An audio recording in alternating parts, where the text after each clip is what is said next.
What's going on, everyone, and welcome back to the Surprise Jab Podcast. I'm your host, Zach Ruger, surprised with new topics every single week and jabbing you with your daily dose of UFC. And you're probably wondering, Zach, where was the UFC Vegas 114 predictions? Well, I did not realize that the card started at 4, and my train did not get in until 5:30 at night. And then I didn't get home till 6, and the card had already been kicked off by then. So that's kind of a bummer. And then when I tried to make some edits to the other half I had recorded about all the new fights, I couldn't figure out what it did, and I accidentally deleted it. So on today's episode, we are just going to be discussing all the brand new winners and losers that we have from UFC Vegas 114. We went 11-4 on our predictions, so we did pretty good. Even though I was unable to actually post those on here. But yeah, we'll do a little recap, talk about everything that went down. I can do a quick little skim through here on a bunch of the new fights. Like I said, you're probably aware of all of them. I did a really in-depth breakdown, but really surface level here. You know, a lot of the big ones, they announced the entire UFC 250 card. Of course, Ito Pura, Justin Gaethje is the main event. That's going to be massive. Alex Pereira versus Cyril Gane. That is crazy. You also get Sean O'Malley versus Amin Zahabi. That one kind of caught me off guard.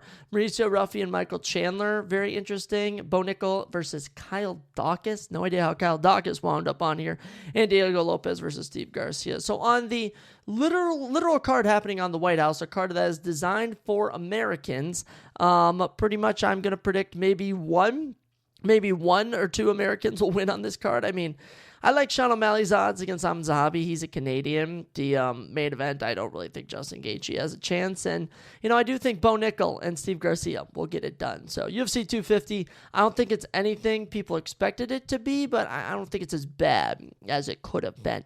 You also get a bunch of interesting main events here and there at the Apex. Bilal Muhammad versus Gabriel Bonfim. That is fun. You get Arnold Allen versus Marcos Costa and Aljamain Sterling versus Yusuf Salam. Along with other main events in Canada, Gilbert Burns versus Mike Malalit. In Australia, Jack Della Maddalena versus Carlos Prates. And in Macau, China, Song Yadong versus Devson Figueiredo. And one of, if not the biggest fights that was announced, UFC 328, Hamza Chimaev versus Sean Strickland. Crazy that they've jumped Nasruddin Imavov again. People are saying that the reason they skipped him is because they think that, you know, there's going to be a pay-per-view in Paris in September and that he's going to be main eventing that. So we'll have to see, but a lot of new fights have come out. I'm sure you guys can go check them out on your own and, you know, scope them all out. But for the time being, let's do our official recap of UFC Vegas 114 and talk about everything that went down. So, kicked off the card, women's strawweight division, Piera Rodriguez versus Sam Hughes, and I thought Sam Hughes would get it done.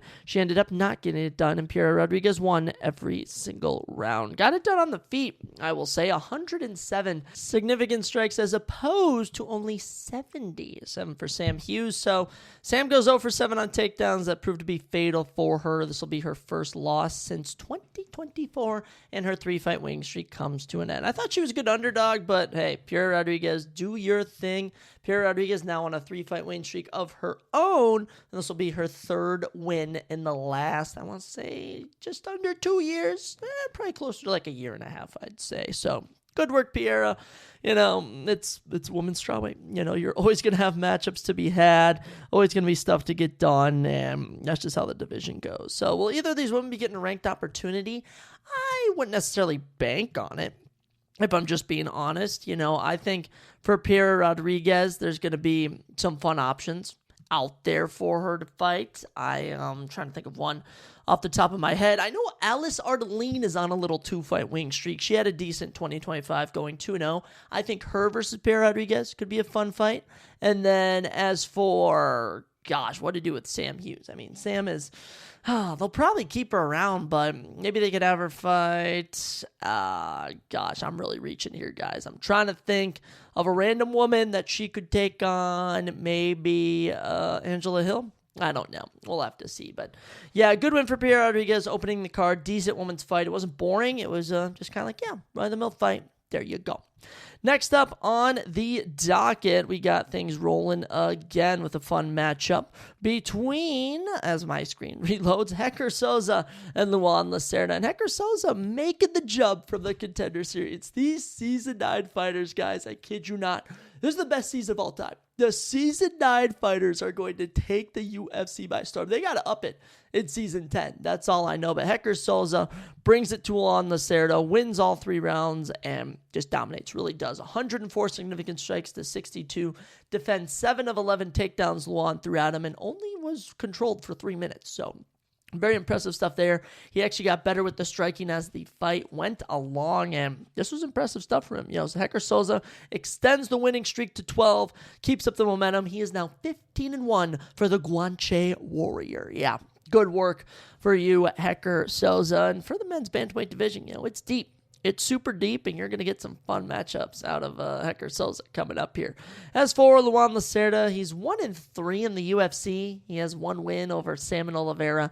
I think I'm okay cutting him. I mean, I don't really know what else you'd do with him. The only option I'd throw out there is for him to fight Su Yong Yu, who fought earlier, we're going to mention in just a second here. But other than that, I mean, there's not really much anything left for him to do in the UFC. So good job, Hector Souza, minus 230 favorite. Love to see it. Now, what do we do with you? 30 years old, 12-fight winning streak, wins his UFC debut, bantamweight division. What do we do? So I was thinking about some options here, and I think I'm going to go bold here.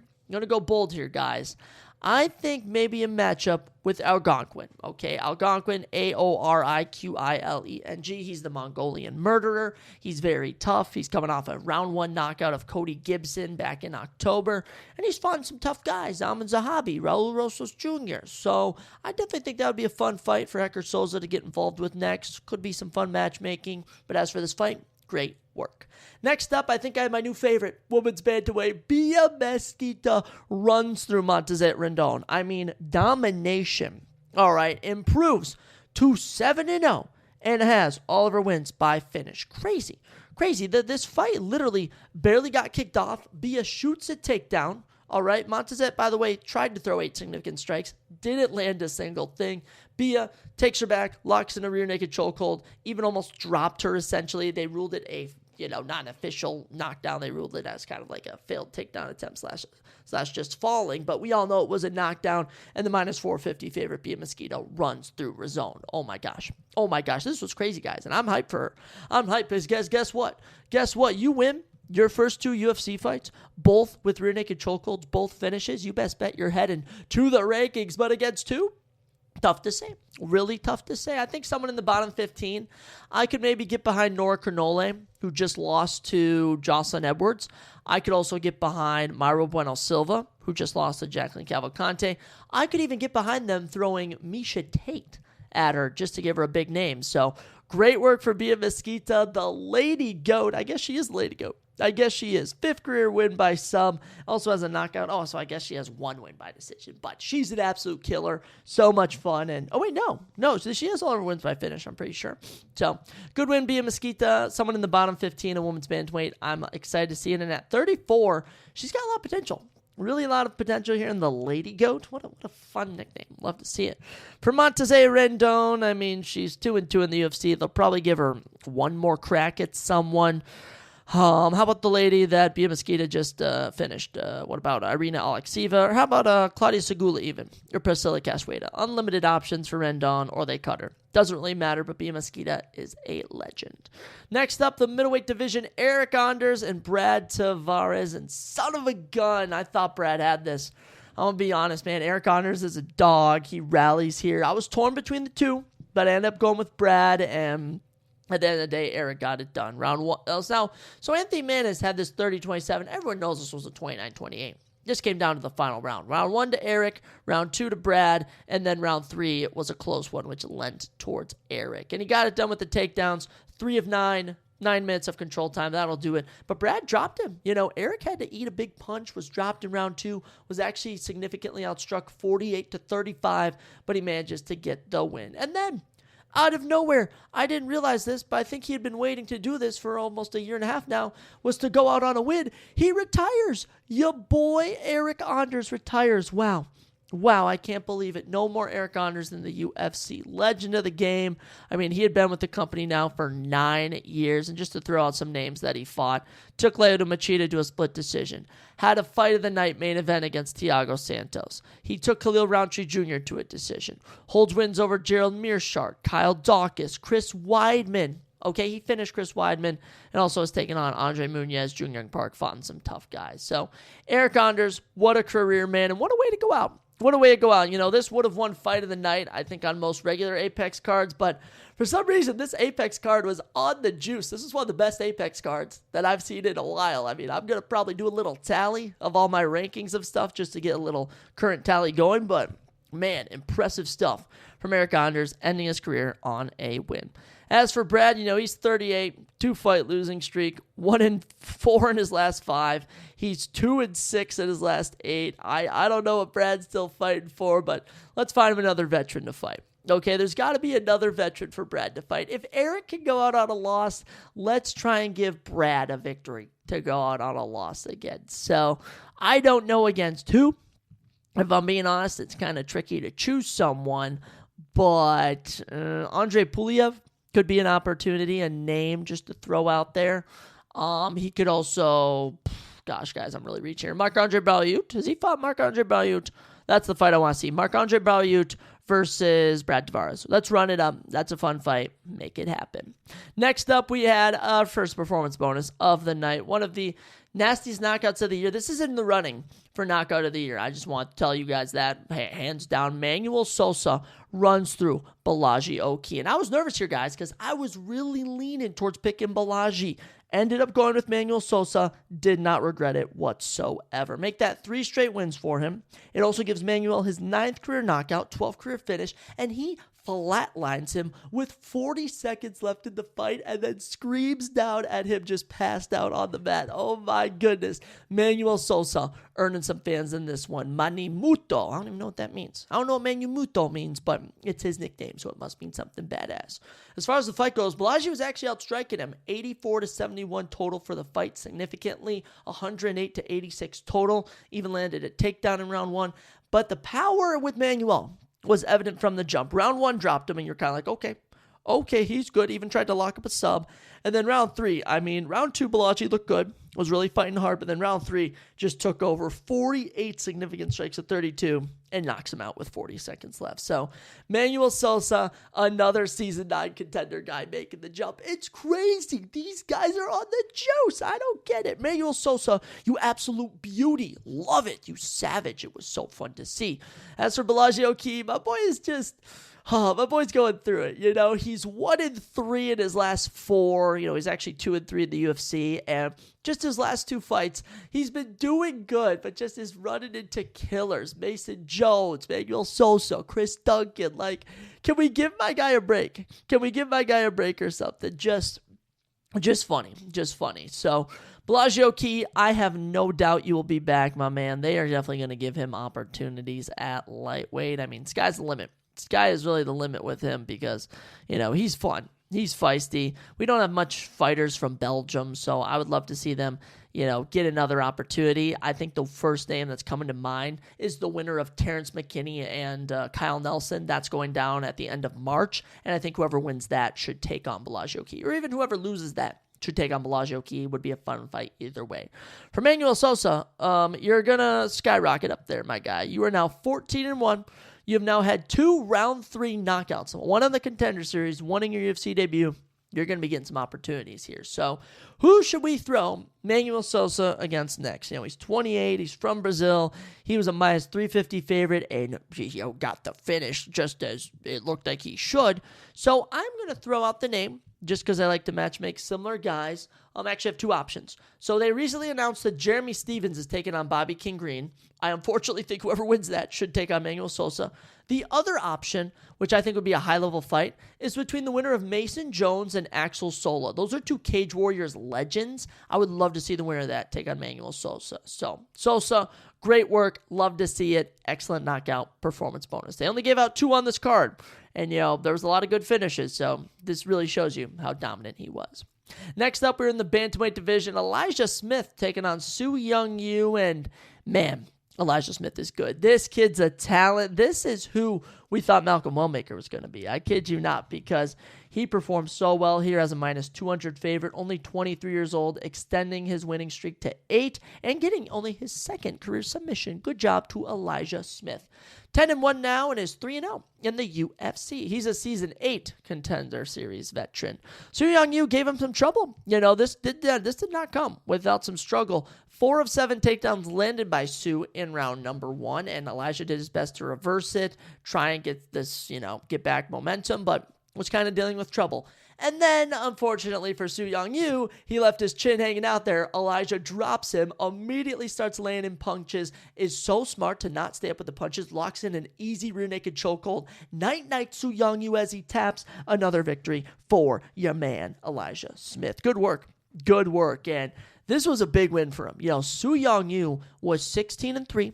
He had won the Road to the UFC Season 3 and had won his first 2 UFC fights. So we knew he was good, but he wasn't as good as Elijah Smith. Elijah Smith, man, he's impressive. I mean, this is the guy who had that legendary slam finish of Toshiyama Kazama. So he's freaking good. So keep your eyes out, keep your ears peeled for this guy as he continues to ascend in the UFC. But what's next for him? What is next for Elijah Smith? Does Elijah have a nickname? Elijah Swift Smith. Ooh. That's kind of like a clever nickname, Elijah Swift Smith. Elijah Swift Smith. You say it 3 times, it sounds kind of fun. But I don't know. Like I said, bantamweight division is deep. I don't really want to matchmake him with Hector Souza from earlier. I'd really like to see him branch out, take on some other guys. If I'm being honest, I would actually like to see him fight Cody Garbrandt. Cody Garbrandt's always going to be a name I throw out there for these bantamweight guys to fight, just because he's such an easy name to put on your record. And I think for a guy like Elijah Smith, it'd be so nice for him to get a big name, a former world champion on your resume at such a young age. So that's the fight I want to see next for him. As for Su Young-Yu, you got lots of options. Su Young-Yu could take on a plethora of fighters. There's this guy, Santiago Luna, who's had 2 dominant wins. I think you could even stat pack Santiago Luna. He's 8-0 right now. I think you could give him Su Young-Yu, and he'd be a tough competitor and also a good name to have on your record at a young age. So that's what you can do there. But Elijah Smith getting a finish here. Good work, my man. Next up, we had a heavyweight fight that delivered. I'm sorry. Did I just get proven that heavyweights can fight? Yes, I did. Vitor Petrino and Steven Asplund, were they robbed of a fight of the night? They weren't, okay? It just so happened there were so many good fights on this card. They didn't win it. But man, oh man, they are both so much fun. And from the jump, Vitor going for some takedowns, all right? He pivoted later on, but in round 1, he was just trying to get a takedown because Steven Asplund dropped him. And I thought Steven was about to knock him out in round 1. It was crazy, and these two were so entertaining. It was getting bloody, but once we got through round 1, Vitor started letting the hands go. 34 significant strikes to 14. In round 3, 39 to 27, and these two were just swinging to the bell. There was just blood everywhere. Asplund's face was just a mess, and I know a lot of people might have hoped that Asplund would have gotten the decision, but I think round 1 to Asplund and round 2 and 3 to Vitor Petrino were the correct decisions. One definitely, impacting factor here was that Vitor Petrino just didn't have that much damage, and Asplund's face looked like a kid had taken a bunch of red and purple crayons and just drawn all over someone's face. So it was fun. It was an entertaining fight, and man, it was really good for the heavyweight division because the heavyweight division has been going through it. It has not been going good whatsoever. So, good win for Vitor. He's going to improve to 3-0 at heavyweight, 3-fight winning streak, and hasn't lost now since December of 2024. Good stuff, my man. Definitely going to be getting a ranked opportunity next. Now, it was just revealed Tai Tuivasa is taking on Sean Sheriff. I think the winner of that versus Vitor Petrino could be fun. I also like potentially Shamil Gaziev, and another name that I could definitely just throw out there is Mick Parkin. He's ranked at number 12, so someone in the bottom 15 would be very fun for Vitor Petrino. For Asplund, man, give him someone unranked, but give him someone of notoriety because he is fun and feisty.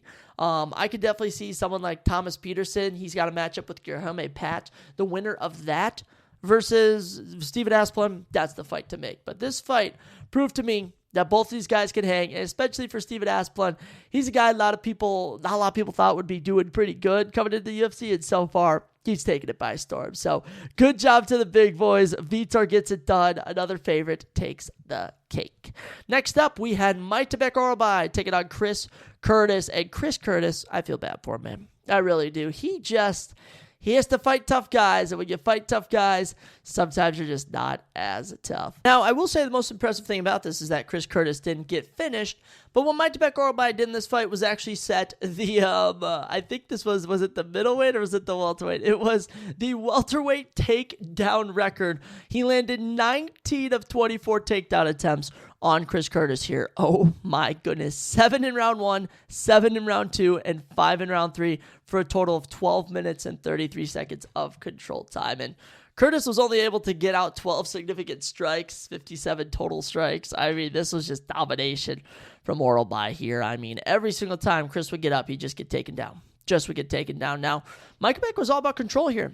Doing what he does best, representing, I think it's Kyrgyzstan. He's from, Kyrgyzstan is where he's at, and he improves to 5-1 in the UFC. 3 straight wins now, domination, and his only loss is a split decision fight of the night, which was a close decision. So, absolutely love him. He's 16-2, and he's got a big opportunity coming up next. Welterweight division, look out. He's getting a ranked opportunity. I guarantee it. Now against who? You got Daniel Rodriguez. You got Colby Covington. You got, I'd think, the loser of Gilbert Burns and oh my gosh, he's fighting Mike Mallet. I think the loser of that. I'm thinking Leon Edwards. I'm thinking the loser of Joaquin Buckley and Sean Brady. I'm thinking there's a lot of guys he could potentially take on, and I give him a pretty good chance, especially with his grappling here. Impressive. 19 takedowns. That's insane. 19 takedowns is insane. I thought Raul Rosas Jr. last weekend with 16 was crazy, but 19 at welterweight? Insane. Good job, Majtebek. Excellent work. For Chris Curtis, man, tough. Suffering a loss here, he moves to 32-13. He's now 6-5 in the UFC. I don't know, man. I don't know what there's left to fight for him. I think fights with Neil Magny, fights with Jeff Neal, those seem like the correct options for Chris. But he's 1-3 in his last 4. Since coming in red hot to the UFC, 3-0. He's kind of gone 3-5 with no contest in there. So he's fought tough guys. Let's not act like Chris Curtis has only been fighting tough guys, but it's just tough for him. Tough luck there. It happens, man. It happens. Next up, flyweight division, Charles Energy Johnson getting another win. I don't care if it was sketchy. I don't care if people are saying it was a robbery. He gets the victory nonetheless. Now, I just want to point out, I didn't think it was a robbery. All right, I will say he outstruck him significantly, 85-73. He did that in round 1 and 2, and they both had 34 in round 3. Bruno Silva obviously fought him hard. These two threw down to the bell. Could have easily been fight of the night. But honestly, I agreed with the decision for Charles Johnson. Now, I'll say the 30-27. People were getting mad about that. I could easily see this being a 30-27. I could easily see that being the case. But both guys went 0 for 6. Bruno actually went 0 for 8 on takedowns in this fight. So this was fought all on the feet. And this just showed the high levelness of the flyweight division. I mean, these two guys were moving quick, moving fast, and staying consistent. Good work here. So Charles back in the win column, improves to 19-8, and quickly bounced back from his defeat to Alex Perez. Wow. Imagine that. In less than 2 months, he's already back in the winning column. For Bruno Silva, 1-3 in his last 4. I don't really know what to do with him. You can maybe have, there's going to be lots of flyweights for him to take on. Maybe Jose Ochoa. Jose Ochoa could be a name for Bruno Silva. I don't really know. But for Charles Johnson, back to it. Back to some big fights. What should we do with Charles? Who should we give Mr. Charles to? I think Tim Elliott and Steve Erceg are throwing down. Maybe the loser of that. Maybe Tagir Limbeckov. Got some fun options there. But good work for Charles getting the victory. Big fan of energy. And hey, when you're the favorite, you're expected to win. And he did. Next up, light heavyweight division. And the biggest upset of the night was in this matchup as Ion Cutelaba submits Omar Sy in round 1 with a guillotine choke. Wow, a tough look for Omar Sy. He was supposed to be the next big prospect coming out of Paris, and no, none whatsoever. Fight was kind of going going back and forth here, and then Ion landed a takedown, and, pretty much immediately when, Omar tried to roll over, Ion locked in a guillotine choke, and immediately Omar tapped there. So tough stuff. Omar Sy was at one point 11-0, but, two losses in the last year. His one win was over a guy who's of lesser competition. I mean, just tough luck. Tough luck for Omar Sy. Back to the drawing board. Light heavyweight division is deep, but you really have to beat guys like Ion Cutelaba. Now, for Ion, I mean, he's 3-1 in his last four. Since 2024, he's 3-2. He's getting it done. And you know what? This was his 5th career win by submission. So, actually, scratch that. It was his 4th career win by submission and his 17th career finish overall. And hey, I don't know what you do with him next. You're going to have a lot of options, but I think maybe a rematch with Modestas Bukauskas could be the case. I even like the idea of Modestas versus Omar Sy, so I just think Modestas matches up well with both of these guys, but really, really interesting. Really, really interesting that we couldn't get it done. I'd even maybe throw Aibo Aslan in as a potential name for, honestly, either of these guys. You can do whatever, but, shocking result here. Shocking result, and Omar Sy, it's just not a good look for you, man. Just not a good look whatsoever. It was rough, man. Rough. You can't be tapping right away once a guillotine choke is locked in. So, good job on Cutelaba getting another victory in the big 2-6. Most people are never going to give him a chance, and he proved everyone wrong. From here on out, we nailed every single prediction. Like I said, I only got 4 wrong. I only missed on Eric Anders and Brad Tavares. I only missed on Pierre Rodriguez and Sam Hughes. Ion Cutelaba, and then, was that it? Did I actually go? How many fights were on this card? 1, 2, 3, 4, 5, 6, 7, 8, 9, 10, 11, 12, 13, 14. 14. I actually went 12-3, guys. I went 12-3. Why am I shortcutting myself here? This is awesome. Yeah, we correctly predicted 1, 2, 3, 4, 5, 6, 7, 8, 9, 10, 11, 12. No, wait, what? My math is off here, guys. Let me pause for a second and do some math real quick. Alrighty, guys. I know it sounds dumb. All right, I know it sounds dumb. I went 11-3. I had written down 11-4 on accident. Okay, my bad. We went 11-3 on picks. So for all the way on out, we correctly predicted stuff. I'm sorry, I'm a dork. It is what it is. But our fight of the night was utterly insane. Marwan Rahiki, Harry Hardwick. This was crazy. 90 significant strikes to 65 in a 2-round fight. I mean, I have no idea how Harry hung in this one. Now, round 1, these two were going back and forth. These two were going crazy. These two were throwing hard at each other, all right? It was getting nasty.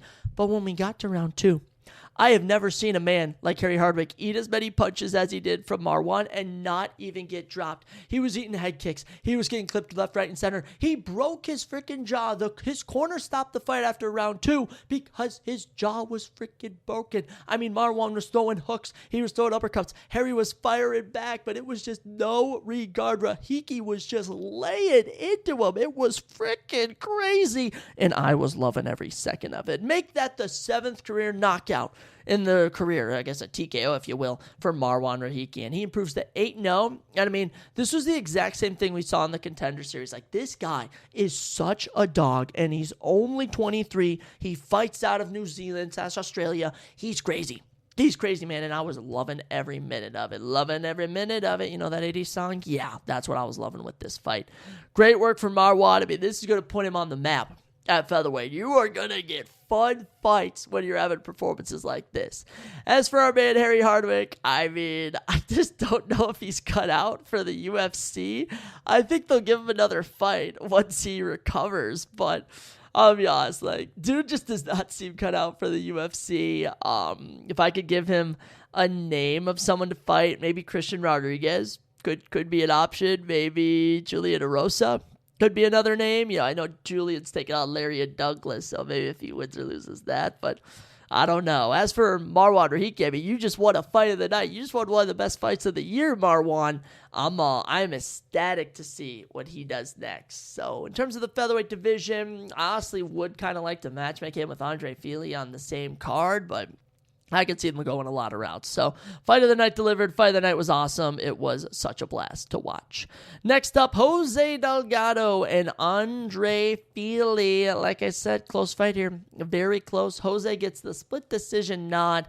Now, but honestly, in my opinion, I thought he won every single round. I'm just going to be honest. I did not think this was a split decision, but it was not necessarily unclose. 94 significant strikes to 62 in favor of Jose.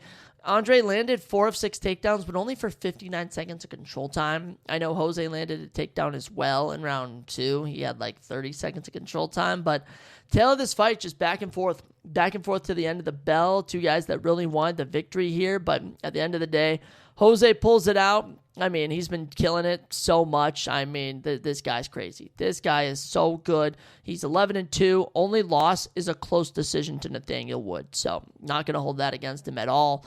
And he's in for a big fight at featherweight coming up here. I already know it. I know that the Melchizedek Acosta and Arnold Allen are throwing down in a main event. It may be too high level, but I would love to see him fight the loser of that. Another name I'm going to throw in here is David Onama. I think him versus David Onama would deliver tenfold. But Andre, I think this isn't a testament to Jose Delgado not being able to finish Andre Fili. This is just a testament to Andre Fili. And when we look back at every loss Andre Fili has taken in his career, I mean, let me just throw out all the UFC names for you. Max Holloway, Yair Rodriguez, Calvin Kattar, Michael Johnson, Sodiq Yusuff, Bryce Mitchell, Joanderson Brito, Nathaniel Wood, Dan Ige, Melchizedek Acosta, and now Jose Delgado. Like, he's only fighting killers. So props to Andre Fili. I know that this is not the result he wanted. It really is tough for him. And at 35, there's going to be limited options. He's also 13-12 now in the UFC. But man, Jose's so good. He's a killer, and he'll continue to ascend up the ladder. And how old's Jose? He's only like 27. Yeah, Jose's got so much potential left with him. So very excited. Good win for Jose, and we correctly predicted it. We also correctly predicted the women's co-main event as Jillian Robertson made pretty easy work of Amanda Lemos. And she's going to go from being ranked number 8 to being number 5. She's going to be ranked number 5 come the Tuesday rankings update, and I love it. Got it done in the grappling, and it wasn't easy. Wasn't easy whatsoever. I thought this was going to be a shutout, actually, and I'm now reminding that she lost round 1. She was outstruck 25-5 in round 1 and even faced some tough adversity. But after round 2, it was all coasting from there. Landed 3 takedowns, 9 minutes of control time, and just dominated her from there. And props to Amanda Lemos hanging in there. Jillian has some excellent grappling. She has some great abilities, and she really got it done. Impressive work from Jillian Robertson. 5th straight win now. Hasn't lost in over 2 years. She's killing it. She is killing it. And who's she going to take on next? Well, someone in the top 5. I know that they've got Virna Jandiroba booked up with Tabitha Ricci. I know that Tatiana Suarez is in talks to fight Lupi Godinez. So who's going to be the odd woman out? It's going to be the number 4 ranked Yan Chayonin. So Yan Chayonin, Jillian Robertson, I think that is the next fight to make. Lots of fun, if you ask me. For Amanda Lemos, this is now 2 straight losses due to grappling. She is also 1-3 in her last 4 and 2-4 in her last 6. She's also 38, and I don't really know what to do next with her here. So let's find a woman who's trying to climb the rankings. Fatima Klein, ranked at number 11. Fatima Klein versus Amanda Lemos. There's your next fight. But like I said, it was decently entertaining. These women fought hard, but Jillian Robertson just got the better of her in the grappling realm. I forgot that Amanda Lemos even did good in round 1. That's just how dominant it ended up being. And if we want to talk about dominance, we got to talk about the main event because we have A Star is Born. You ever heard of the movie A Star is Born, Bradley Cooper, Lady Gaga? Yeah, this is the UFC A Star is Born because Kevin Vallejos is going to go from being ranked number 14 to, at minimum, got to be 10. At minimum, it's got to be 10. He runs through Josh Emmett. 36 significant strikes to 3. 2 knockdowns. No one has ever done this to Josh Emmett. I mean, it's different when Josh Emmett is getting submitted by Yusuf Zalal. When he's getting submitted by Rodriguez. That's different. But to get knocked out, Ian Topura couldn't knock him out. Leron Murphy couldn't knock him out. And Kevin Vallejos made this look like a jobber. Kevin Vallejos had more trouble with Giga Chikadze, Danny Silva, and Sungwoo Choi than he did with freaking Josh Emmett. Wow, he's getting better every single day. Kevin, 7 straight wins, 13th career knockout.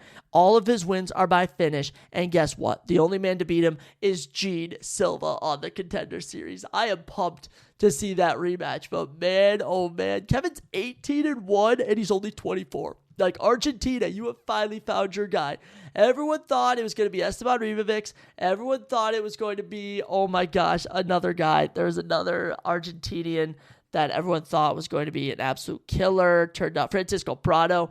But no, your hope lies in Kevin Vallejos. And sky's the limit for Kevin. Where do you go from here? I mean, Gene Silva. Gene Silva's probably going to be fighting up.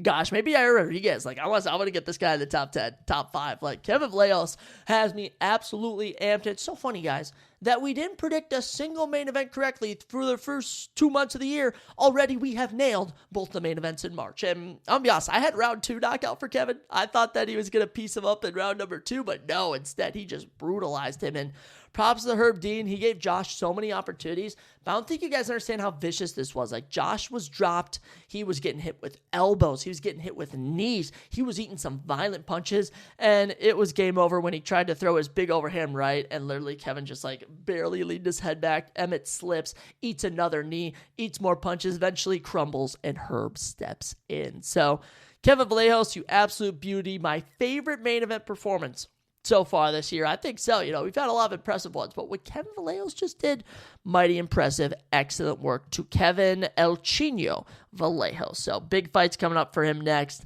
I would really like to see, everyone's kind of booked up, and I think Brian Ortega's moving on. Yair Rodriguez at number 4. Yair does freaking nothing. How is Yair even ranked at number 4? It makes no sense to me. I'm always going to want to feed Yair to the rising prospects. As for Josh Emmett, I mean, does he retire? I don't know if he's going to retire, but, you know, he's 41. He's 1-5 in his last 6. He's on a 3-fight losing streak, and he's now been finished in round 1 back-to-back for the first time in his career. It just has not been getting easier for Josh Emmett. He's probably going to be ranked at number 12 come the rankings update, and man, I don't know what's next for him. I really don't. I mean, do we give him a layup? Do we give him like an actual, like, you know, does Jose Delgado take on Josh Emmett? Now that I think about it, does Jose Delgado do that? Do you give Nathaniel Wood the opportunity? I know he's taking on Losen Quita, so maybe the winner of Losen Quita and Nathaniel Wood takes on Josh Emmett, but man, tough stuff for Emmett. You know, he's like Gilbert Burns. How does he keep getting main events? This man has had so many main events in the last few years and just never wins them. I mean, even the one that he won against Calvin Kattar, no one thought he actually won that. So, Emmett, sorry to see you go down like this. It wasn't pretty, but Kevin Vallejos, you absolute beauty. You're going to be a stud in the UFC. And with that, ladies and gentlemen, we are leaving the Apex. And honestly, I'm kind of sad. These Apex events have kind of been delivering. We're yet to have a bad Apex event this year, which I'm not complaining about. But we're off to London, England, and the United Kingdom for an absolutely electric card next weekend. And I found out I'm actually not going to Orlando, Florida, as I was accidentally getting involved in a market-level marketing scheme. So I have to get out of that. That's going to be fun to get out of. But we'll be able to watch this card. It is loaded top to bottom. I mean, where to begin? You know, some fun names. You're going to get Shamrock back in action. Legend of the Cage Warrior scene. He's taking on Abdul Karim Al-Sawadi. That's a fun prelim fight. Louis Sutherland and Brando Peric are going to be two big boy heavyweights throwing it down. Montes Kondrativic is making his UFC debut. He's coming off a round 1 knockout on the Contender Series, and they're giving him a layup in Antonio Tricole. You also get Mario Pinto taking on the debuting Felipe Franco, who actually lost on the Contender Series and for some reason is getting a UFC opportunity. You're going to get that Nathaniel Wood and Losin Quita fight I just referenced, that Mason Jones and Axel Sola fight I referenced earlier. Curtis Campbell makes his UFC debut coming off of his minute 20-second knockout of the Contender Series. He's a Brit. You also have Roman Dolidze taking on Christian Leroy Duncan, who's on a 3-fight winning streak and back-to-back wins by knockout. Iwo Baranowski gets a layup when he takes on Austin Lane. And the big 3 fights, Michael Page and Sam Patterson. Does it make any sense? No, but it's going to be fun. And Luke Riley, one of the hottest prospects coming out of Great Britain, is throwing down. But the biggest prospect coming out of the city of London, the country of England, is in the main event as 2 undefeated fighters throw down. This is rare.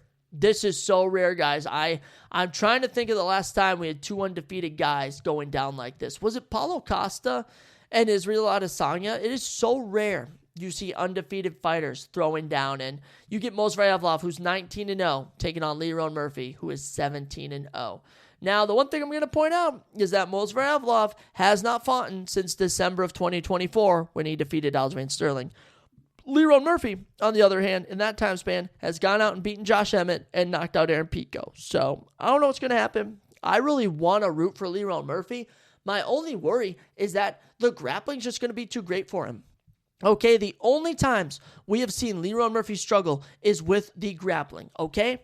The Aaron Pico fight, it started off rough because he kept getting taken down.